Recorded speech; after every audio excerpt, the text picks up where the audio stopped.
Hello, in this video, I want to show you how to create a curved surface and tessellate that surface, or split that surface, or cellulate that surface using paneling tools. First of all, let's get started creating a curved surface in Rhino. What I'm going to do, I'm just going to use the surface tool and create a planar surface. So I'm going to say create a planar surface from 0.000 to let's say 100, 100, 0. That's it. So we have a big surface. And then what I'm going to do is I'm going to rebuild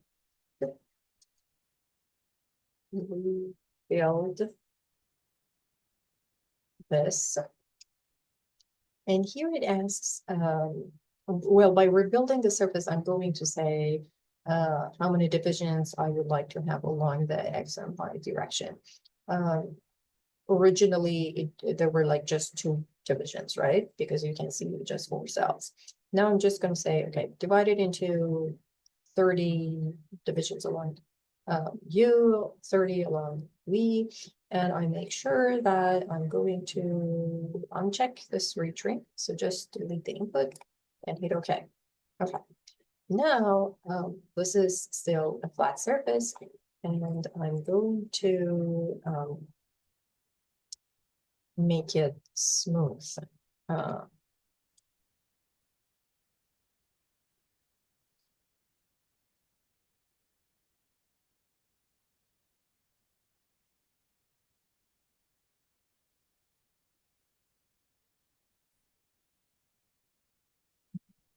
So I'm gonna use the soft edit surface command, not the curve, soft edit surface. And here I'm going to pick some points. When I click on the surface, it asks for the U distance values and V distance values. By default, it might be just 1 or 2. So click on it and give it a big number. So then when you pick a point on a surface, more smoothly it will be pulled up. So I will just keep it at 60. And then I will pick a point on the surface and pull it up. And here I take this with a little bit up, this one, a little bit down. Hit enter. So you see, I have a curved surface right now. Okay, now ready. So here, what I'm going to do, I'm going to call the surface component and set one surface, which is this. And now this geometry is transferred to Grasshopper. I'm going to, first of all, internalize that up to make sure that if I delete the surface in Rhino, still I have a surface in Grasshopper. Now, since I want to show you different different components and how they work, I'm going to make an array of this curved surface. So I'm going to say rectangular.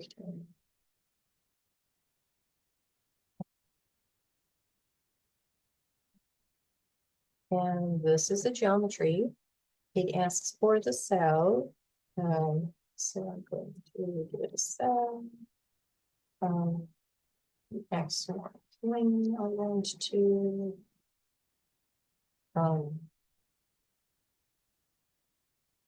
and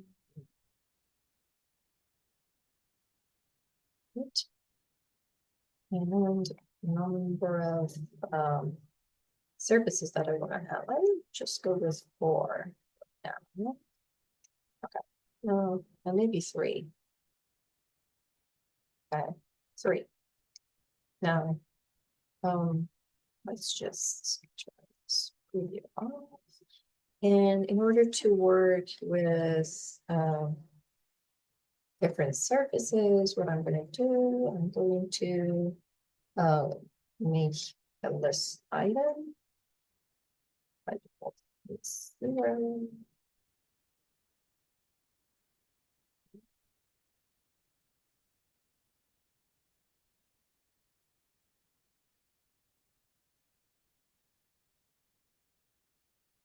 One, this is 2, this is 3, this is 4.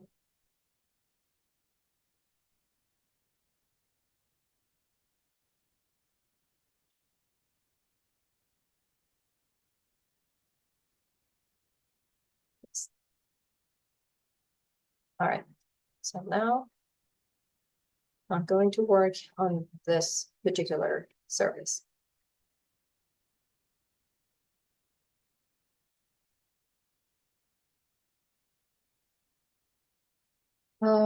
Now here under the grid, you can see there are different components that let you make a grid out of surface. The first one is the surface distance. So if you just give this component the surface input, it asks what are the distance values along the first and second direction.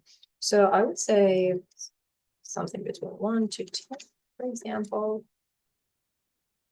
And that's it. Ooh. Okay. Make sure that you're not going to give like too little distance values because like what you saw here, all right, here. So let me just fix this. I want to have a distance of 5 to 50. Okay, much better now. Now you see, what Grasshopper does here is to here, I would say, for example, 5. It gets started from the base point of the surface and divide this length into unit of 5. I mean, whatever unit that you picked. And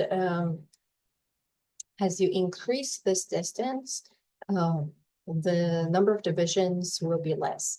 And at some point, you see that the points of the grid will fall out of that surface, and that's because basically it can't have that like remainder of this edge as a surface. So that happens when you use the surface distance.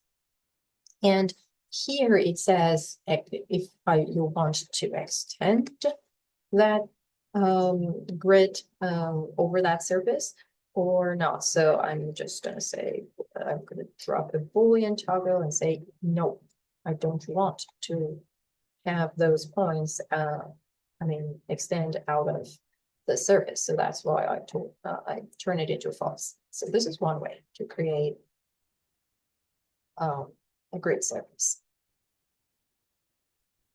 All right, now the next component is, well, surface grid port distance is very similar. It's something between these two. So I'm going to go with the surface domain length. And here again, I'm going to give a surface, and here it says, okay, what is the length in the U direction? Yeah, I'm going to say 5. So this time we're looking at this surface, right? And this one. So again, as we move, as we increase this length, you will see that the number of divisions will be less, but the difference between this component for creating a grid is that you will have the 4 vertices, the 4 ends at the 4 corners of the surface, while here you won't have, and then you can just make a decision whether or not you want to extend the grid points over the surface or not. So this is another way to create a grid. The other way is giving a surface domain number. So basically, or the other grid, for the other surface, you just say how many divisions you want to have over this surface. So I would say I want to have something between 5 to 50. And this is it. So it here, this component doesn't care what is the distance between these 2 points, but it just simply divides the edges of the surface into the number of divisions we set here. Okay, so from now, we want to use this type of grid to work further with paneling tool components.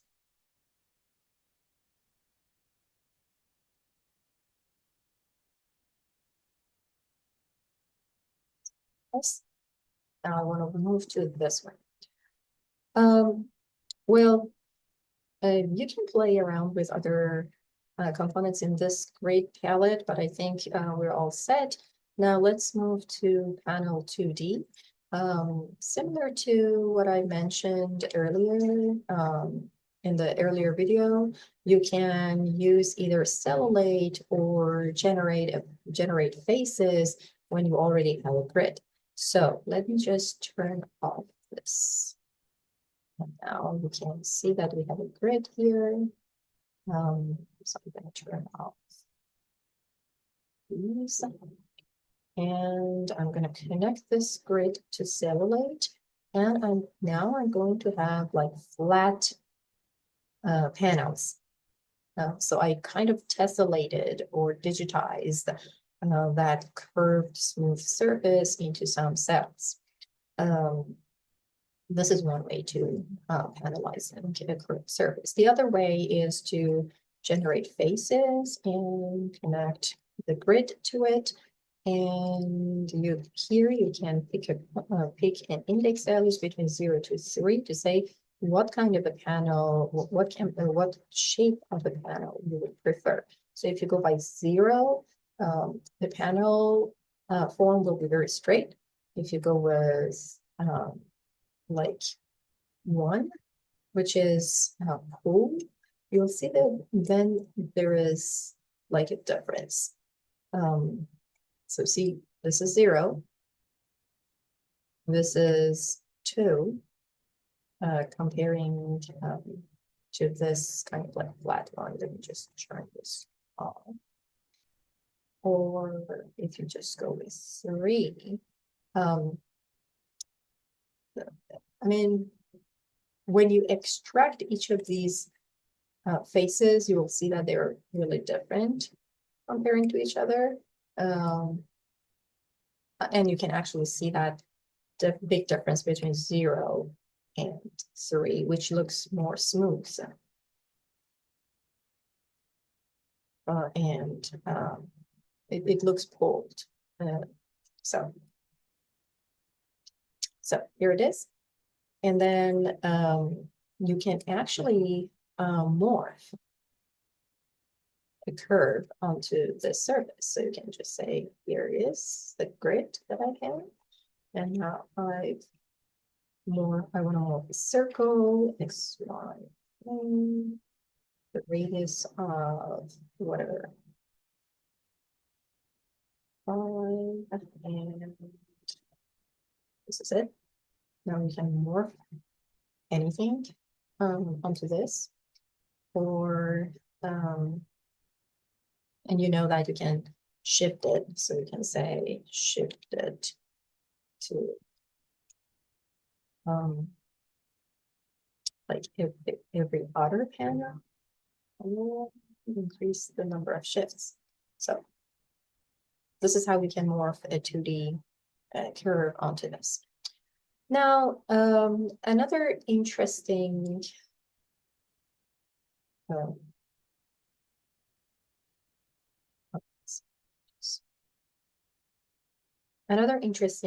component in the paneling tool is using attractor point component. So here we have a point attraction.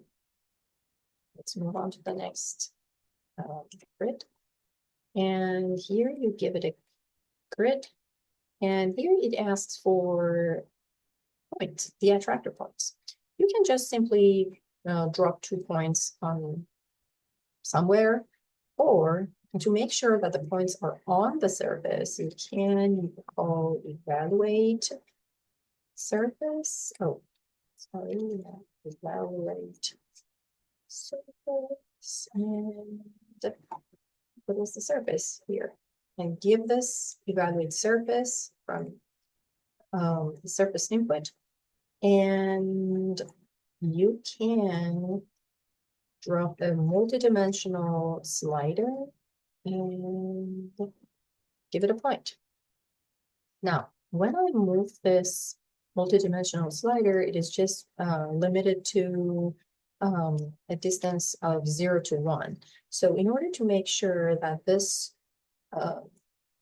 multi-slider can pick any point along this direction and along the other direction, what I'm going to do, I'm going to right click on the surface input of this evaluate surface and say reparameterize.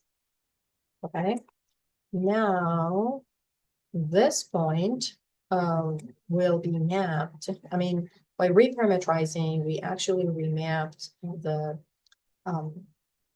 length of these two directions to something between 0 to 1 when using this component. So by moving around this multidimensional slider, you can pick any point. You can also have 2 attractor points by holding the shift. I'm going to show you 2 attractor points. And here we go. Let's just say here are the attractor points. Now you see, let me just turn off this preview. Now you can see that based on the proximity to these 2 points, the pattern of the grid has been changed, but the change might be very slight. So let's just say between -5 to 5. And try to exaggerate. Okay. Oh, that was too much. So maybe -2.3. So a negative value will push away the points of the grid, and a positive value will draw the grid points toward those attractor points. So those are the pattern that you can create by attractor point effect. Again, you can use, for example, Cellulate to create a tessellated pattern with this shape. And you can, for example, let's say a nerve curve, and give the cell to vertices and turn this true. And now we can have this kind of pattern. Okay, sounds cool. So this whole thing let you create that director.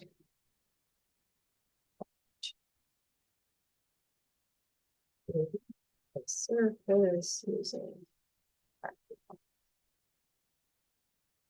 All right. Now let's play around with other things. Here under the attractor point, there is another component says, what is that? Curve attraction. So not only you can pick points to create a attractor effect, you can also use curves. Now we have this grid, and I want to define 2 curves on this surface to create an attractor effect. We have a component that is called isocurve. And by isocurve, when you give it a surface, you can again define two curves on that surface. So again, I'm going to put a multi-dimensional slider. And again, to make sure that I can define any curve on the surface, I'm going to reparameterize that. So by moving around this, I'm going to get two intersected curve on this surface. And I can use either the curve along the U direction or the curve along the Y direction. So I'm going to give it like one of these. And again, I can exaggerate the magnitude of the attractor effect. Oh, that's too much. Maybe here. Okay. Now let's just move it around. Or you can also give it two curves. You see here?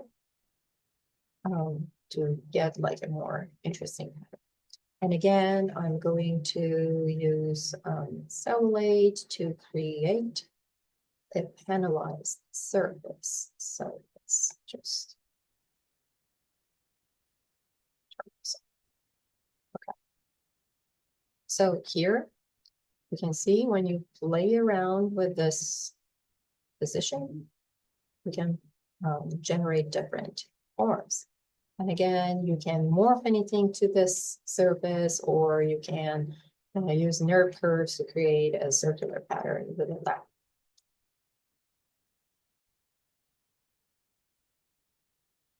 All right, let's do some further works on this panel.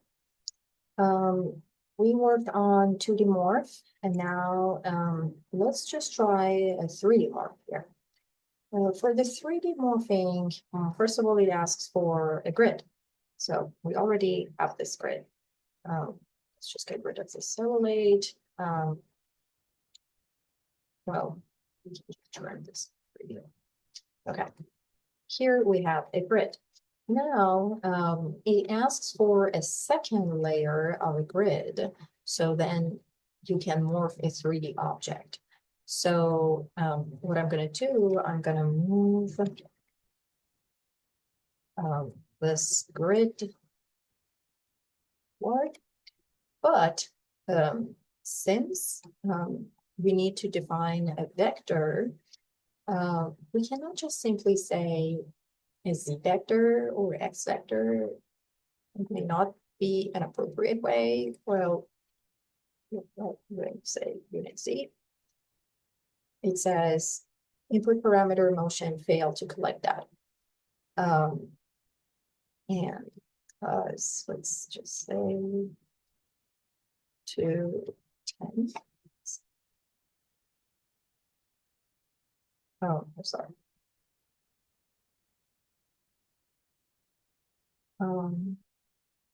Here, this is a z unit. And if you just like give it a number, you can't really move all the points the same in the z direction. Why? Because when you have a full a curved surface, it's really not possible to define what is a z, all of that. So here under the utility, you can make this happen. And this coordinate component actually calculate x, y, and z vectors for each grid point. So I'm going to give it the grid, and it says what is the surface that you put this grid on it. I'm going to give this surface, the original surface from the list item. There we go. And here it says what is the z vector. Okay, and this is it. So in this way, you could actually provide a z vector in the order that you want.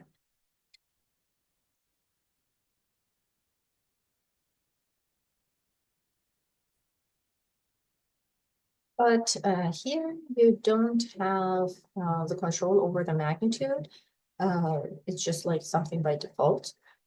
So in order to have control over how much you want to move that, I'm going to call amplitude component. The amplitude component gets the vector, the basic vector, and then you can say how much you want to offset or to move a certain geometry. So let's say this is 5, okay? Now we have a grid of lines moved up, and this is the second grid. But within these two grids, I want to morph a 3D object. So let's just group this. Okay. And now it asks for the object. So you can ask, you can create any sort of object. I would say this is a cylinder in XY plane, the radius something between 1 and 10. Let's just go with 1 for now. Well, that's a little in here. Okay, and we can say cap folds. Okay. Now this is the pattern object, and it says the bounding object. So I would just call the bounding box. This is the bounding box. This. Yep. Okay, something is morphed there. There you go. And similarly, you can again say if you want to shift this pattern or not. Okay, so this is how you can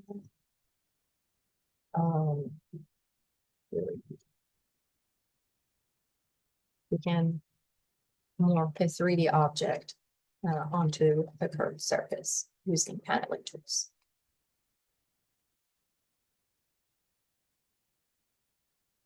I'll stop here, and in the next video, I show you how you can change this grid pattern from a rectangular form to other forms like a diamond or any other form.